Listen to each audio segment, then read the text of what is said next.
हाल में जो बड़ी बड़ी ट्रेड डील्स भारत ने की है, मदर ऑफ ऑल डील्स, उसका मैक्सिमम बेनिफिट भारत के युवाओं को मिले, भारत के लघु और मध्यम उद्योग वालों को मिले, इस दिशा में बजट में बड़े बड़े कदम उठाए गए हैं। साथियों, इस बजट में मेक इन इंडिया और आत्मनिर्भर भारत अभियान को नई रफ्तार के लिए महत्वाकांक्षी रोड मैप प्रस्तुत किया गया है। इस बजट में नई उभरती इंडस्ट्रीज यानी सनराइज सेक्टर्स को जिस मजबूती के साथ समर्थन दिया गया है वह अभूतपूर्व है। Biopharma Shakti mission, semiconductor mission 2.0, electronic component manufacturing scheme, rare earth corridor का निर्माण, क्रिटिकल मिनरल्स पर बल, टेक्सटाइल सेक्टर में नई स्कीम, हाईटेक टूल मैन्युफैक्चरिंग को बढ़ावा, चैंपियन एमएसएमईज तैयार करना, ये फ्यूचरिस्टिक है, देश की वर्तमान और भविष्य की आवश्यकताओं का ध्यान रखती है।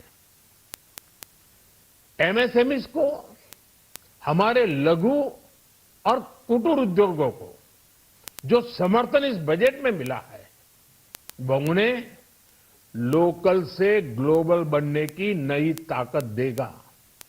साथियों, बजट में इंफ्रास्ट्रक्चर को मजबूत करने के लिए कई बड़े कदम उठाए गए हैं। डेडिकेटेड फ्रेट कॉरिडोर, देश भर में वाटरवेज का विस्तार, high speed rail corridor, tier 2 और टियर 3 शहरों के विकास पर विशेष ध्यान और शहरों को मजबूत आर्थिक आधार देने के लिए म्युनिसिपल बॉन्ड्स को बढ़ावा, ये सारे कदम विकसित भारत की यात्रा की गति को और तेज करेंगे।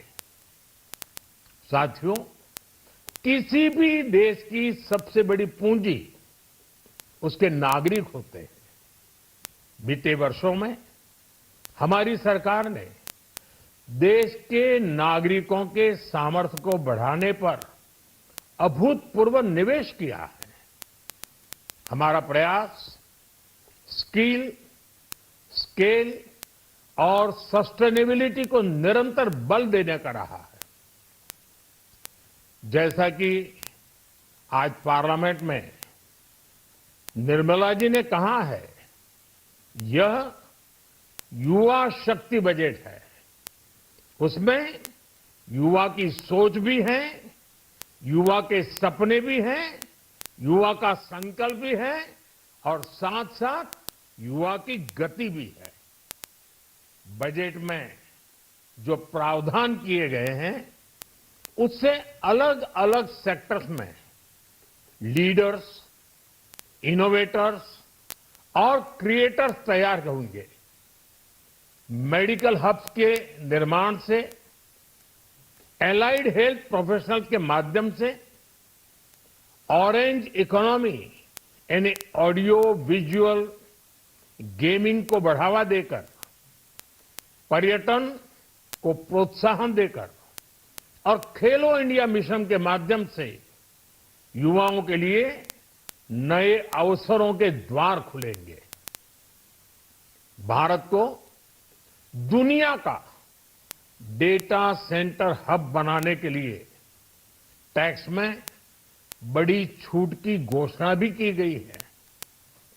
मैं भारत के युवाओं को विशेष तौर पर इस बजट की बहुत बहुत बधाई देता हूं, क्योंकि इससे एम्प्लॉयमेंट जनरेशन को बड़ा बूस्ट मिलेगा। मुझे बहुत खुशी है कि इस बजट में टूरिज्म और विशेषकर नॉर्थ ईस्ट में टूरिज्म को बढ़ावा देने के लिए भी ठोस कदम उठाए गए हैं। भारत के अलग अलग राज्यों को ताकतवर बनाकर संतुलित विकास की नींव भी इस बजट में मजबूत की गई है। साथियों, हमारे देश में 10 करोड़ से ज्यादा महिलाएं सेल्फ हेल्प ग्रुप से जुड़ी हैं और बड़ा सफल अभियान रहा है।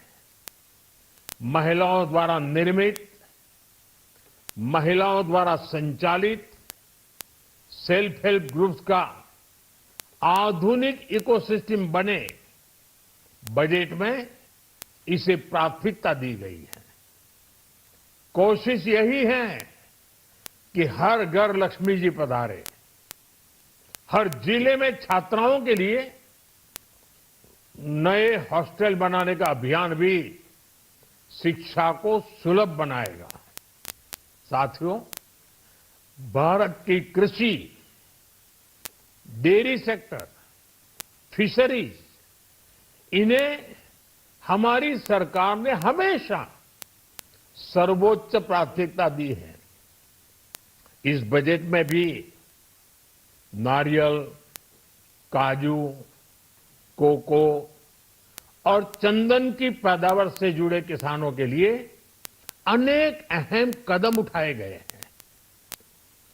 भारत विस्तार एआई, इस टूल से किसानों को उनकी भाषा में जानकारी मिलने से उन्हें बहुत मदद मिलेगी। फिशरीज और पशुपालन में उद्यमिता, उसको बढ़ावा देने से गांव में ही रोजगार और स्वरोजगार के और ज्यादा अवसर बनेंगे। साथियों, ये बजट एम्बिशियस भी है और ये बजट देश की एस्पिरेशन को भी एड्रेस करता है। मैं एक बार फिर निर्मला जी और उनकी पूरी टीम को इस फ्यूचरिस्टिक बजट के लिए, संवेदनशील बजट के लिए, गांव, गरीब, किसान का कल्याण करने वाले बजट के लिए बहुत बहुत बधाई देता हूं। बहुत बहुत धन्यवाद।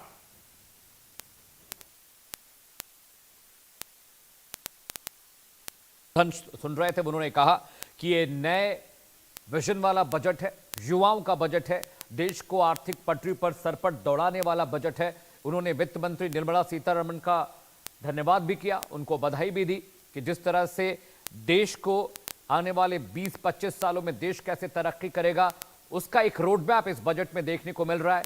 महंगाई कंट्रोल करने पर बात हुई, कृषि विकास पर बात हो रही है, इंफ्रास्ट्रक्चर डेवलपमेंट को प्राथमिकता दी गई, नॉर्थ